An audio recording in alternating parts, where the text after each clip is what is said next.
반갑습니다. 오늘 또 밝은 몸 기명상센터를 찾아주셔서 고맙습니다. 좀 재밌는 이야기를 해드리고 싶은데 생각해보면 이것도 저것도 해드리려고 하다 보니까 좀 더 재미도 있고 또 몰랐던 거 알 수도 있고 이런 내용들을 찾으려고 하니까 또 뭐 좀 소홀해지게 되는 어떤 그런 것들도 있습니다. 그래서 오늘은 예전에 제가 공부를 하면서 있었던 이야기를 하나 전해드리려고 촬영하게 되었습니다. 마산에 있는 경남대학교가 있습니다.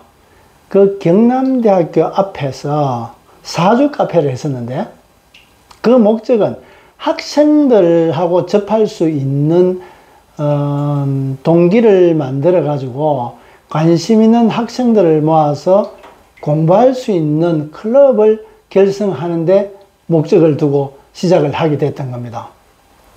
기존에 커피숍을 하고 있었는데 찾아가서 그 주인에게 찾아가서 여기 사주 카페를 하면 어떻느냐, 뭐 사주 봐주는데 뭐 다른 데보다 싸게 하고 하면은 손님 좀 더 올 수 있지 않겠느냐. 그럼 내 자리 하나만 주면은 그 손님 있는 자리를 찾아가서 봐달라는, 알고자 하는 그 손님들 테이블로 찾아가서 해주면 되니까 이제 그렇게 하자. 그러니까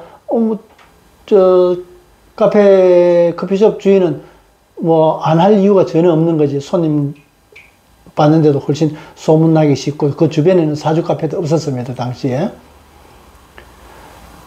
그래서 이제 사주 카페 학교 바로 정문 앞이었는데, 그래서 이제 사주 카페 몇 군데, 건물 입구도 그렇고, 뭐 카페 입구도 그렇고, 몇 군데 이제 글로 써가지고 붙여놨습니다. 몇 시부터 몇 시까지 사주 봐드린다. 이제 이렇게 했는데, 손님들이 이제 학생들이 이래저래 한 명, 두 명 찾아오게 되고 소문이 나서 가는데, 일반적으로 우리가 사주 카페로 가면은 사주라는 것은 네 가지 기둥, 생년, 년, 월, 일시, 태어난 년, 월, 일시가 사주입니다. 네 개의 기둥. 요 네 개의 기둥으로 봐가지고, 이제 우리 그 운명을 풀어나가게 되는 건데, 그래서 사주 카페를 해놓고, 저는 생년월 일시를 이름이고 아무것도 안 물었습니다. 뭐 사주 좀 봐주면 봐줄 수 있습니까? 아, 예. 어느 분 알려드릴까요? 아, 접니다. 그러면 그분에 대해서 막 쭉 16줄 종이에다가 볼펜으로 쭉 적어가지고, 건강은 이렇고, 성격은 이렇고, 앞에 삶은 어떻고, 진로는 이렇고, 조심해야 될 건 이렇고, 이래가지고, 읽으라고 줍니다. 그냥 뭐, 더 이상 이야기 안 하고, 궁금한 거 있으면 다시 이야기 물으라 그럽니다. 그래가지고 한참 있다가, 아니, 사주도 안 되고, 그냥 이렇게 해가지고, 이렇게 어떻게 합니까? 그거 얘기하려고 그러면 어렵고, 내가, 그런 공부하는 모임에, 그 모임 클럽을 결성하려고, 그래서 내가 그런 목적을 가지고 하게 됐다. 그래서 이야기하면서 이제 쭉 얘기해주면은 자기가 사귀는 친구 대해서 자기하고 관계를 좀 묻습니다. 그래서 자기 친구, 이름도, 성명도 이제 본인 것도 뭐 앞에 있어도 뭐 이름, 뭐 생년월일시도 이거 안 보고 했기 때문에 그 친구, 남자친구, 그러면 남자친구에 대해서 성격은 어떻고 앞으로 관계가 뭐 서로 잘 이루어진다 안 이루어진다 쭉 설명을 다 해드립니다. 아니, 사람도 없고 이름도 안 이야기 안 했고 사주도 없는데 어떻게 아느냐고 설명하자면은, 내가 아는 방법은 당신이 그 남자친구를 바라보는 어떤 여러 가지 경험해보고 했던 그 정보가 축적대가 있다. 그 속에, 당신 속에. 그래서 그 축적된 창고에 내가 연결해가지고 그 정보를 쓰는데, 일반적으로는 있는 그대로 내가 눈으로 본 정보가 있고, 내 사고의 틀에서 정리정보 내가 판단해가지고 저장되어 있는 그 정보가 있다. 근데 내가 보는 것은 그 본인이 판단하에서 이루어져가 뭐 잘생겼다, 똑똑하다, 뭐 여러 가지 뭐 그런 정보가 있을 거 아닙니까? 그런 거에 대해서 연결을 하는 것이 아니라, 그가 원래 있는 대로 봤던 그 정보에다가 연결해가 쓰기 때문에, 원래 이제 본인이 봤던 정보는 나는 믿지 못한다는 얘기지. 왜? 그 볼 수 있는 판단력에 있는, 판단할 수 있는 근거적인 필터가 그렇게 정확하다고 볼 수 없기 때문에. 그래서 그 필터화 된 것을 안 보고 원래 있는 것을 연결해 가지고 이제 제가 쓰게 된다. 이제 그렇게 설명하는데, 말은 맞는데 그것을 금방 쉽게 이해하기 어려운 말입니다. 그게. 그래서 뭐 속으로는 그러려니 하고 이제 자기 궁금한 거 뭐 부모들 거 뭐 저 친구들 거 뭐 이래저래 얘기하고 있습니다. 그래서 이 정도는 하자 그러고 이제 그래 하지. 그러면 본인 거는 뭐 아주 상세하게 더 묻는데도 해주지만 자꾸 하다 보면 호기심에 의해서 주변에 뭐 쓸데없는 것까지 자꾸 묻게 되는 겁니다. 그래서 그것이 한 사람, 두 사람 하다 보니까 소문이 금방 나게 됩니다. 학교 내에서. 한 보름 정도 지나니까 제법 손님이 내 일당이 나올 정도로, 뭐 일단 큰 일당은 아니니까 뭐 일당이 나올 정도로 돼지면서 워낙 사교 받았기 때문에 그렇습니다. 그래가지고 그러니까 한 보름 정도 지나니까 소문이 진주, 부산 일반인한테 알려졌던 겁니다. 물론 뭐 학생들이 자기 뭐 형제간일 수도 있고 형제자매일 수도 있고 부모도 있을 수도 있고 이래 되니까 그런 것들이 금방 확산이 돼 버립니다. 그래서 어떤 분은 부산서 왔다 그러고 진주서 왔다 그러고 그래. 그래가지고 그때부터 이제 하다 보니까 한 달 정도 하다 보니까 그런 대로 뭐 해나가긴 하고 뭐 심심하지 않게끔은 돼 나가는데, 그래서 그렇게 하면서 사람이 가지고 있는 타고난 명을 이 사람 저 사람에 대한 것을 내가 많이 접하게 됐던 겁니다. 몰랐던 이런 명도 있구나 저런 명도 있구나 이제 알게 됐던 겁니다. 그래서 그렇게 그 사람이 살아가는 명, 어떻게 살아가야 될 것이고 또 그것을 어떻게 살려야 될 것이고, 예를 들어서 우리가 고집이 참 세다. 고집이 세다는 그 자체는 고집이 센 거를 얘기하고 있지만은 실제 삶에서는 오히려 부정적인 작용이 많습니다. 고집을 해가지고 주변하고 다투고 외고집적으로 돼버리고 이런 좀 긍정적인 것보다는 부정적인 어떤 쓰임에서 많이 쓰여지는 그런 말들인데, 고집이 센 거를 그것이 방향이 틀렸기 때문에 다투게 되고 문제가 생기게 된다. 그 방향이 옳은 방향이라면 상대방도 따르게 되고 또 그 따르게 하기 위해서는 내가 설득력을 가질 수 있을 만큼 설명을 할 수 있어야 되고 또 내 스스로는 포기하지 않는 추진력으로 쓸 수 있는 어떤 가치를 이루는 데 있어 가지고 포기하지 않는 추진력으로서 쓸 수 있어야 되는데, 별가에는 아주 작은 사소한 똥고집에 우리가 사소한데 목숨을 건다 그러잖아요. 그런 거와 마찬가지로. 그런데 자기 그 에너지가 많다 보니까 아무데나 자기 고집을 내세워 버리니까 탈을 일으킨다. 그 탈을 그렇게 고집을 쓸 것이 아니라 평소 때는 내가 절제를 진짜 포기하지 않아야 될 거는 뭐 다른 데 차단하고 오직 그 부분에만 내가 몰두하듯이 그렇게 하면 아주 좋은 무기와 갖고 세상 살아가는 아주 좋은 도구가 되는데, 그 방향 내가 풍부하다 그래가 함부로 쓰지 마라.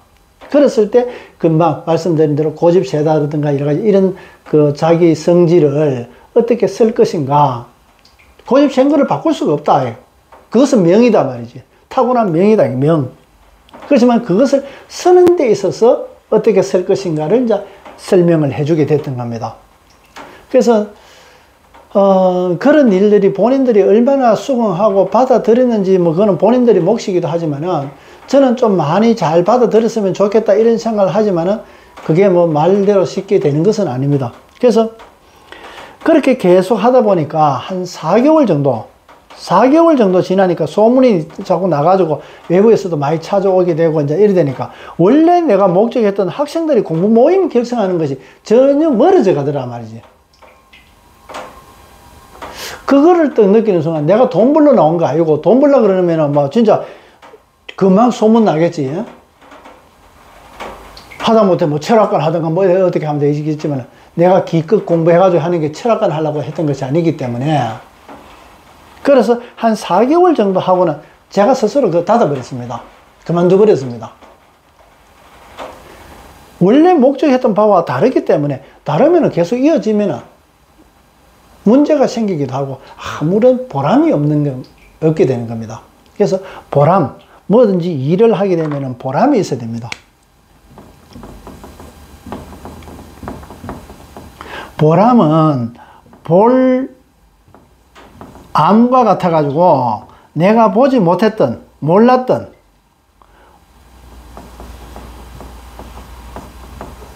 모름이 알미 되는 거지. 이것이 보람이게 되는 겁니다.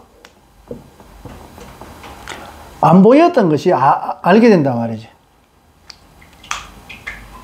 이런 보람이 아무런 보람이 없어서 결국에는 제가 그만두게 됐던 건데, 오늘은 제 팔자에 없는 사주도 안 보는 사주놀이를 했던 그런 이야기를 오늘 말씀을 드렸습니다. 근데 실제 공부를 하면은 이렇게 안 봐도 알 수 있습니다.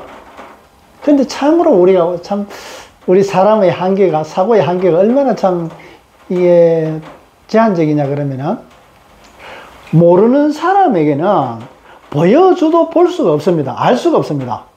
모르는 사람에게는 보여줘도 알 수가 없다. 근데 사주라든가 관상이라든가 성명학이라든가 뭐 여러 가지 이런 것들 봐야만 아는 사람은 보지 않으면 알 수가 없는 겁니다. 어떤 사람은 보여줘도 배우지 않으면 모르고, 좀 배운 사람들은 사주 공부를 했으면 사주가 있어야 아는데, 앞에 사람이 멀쩡하게 있어도 사주가 모르면 아무것도 접근이 할 수 없단 말이지. 그거와 마찬가지로 조금 아는 사람은 봐야만 안다.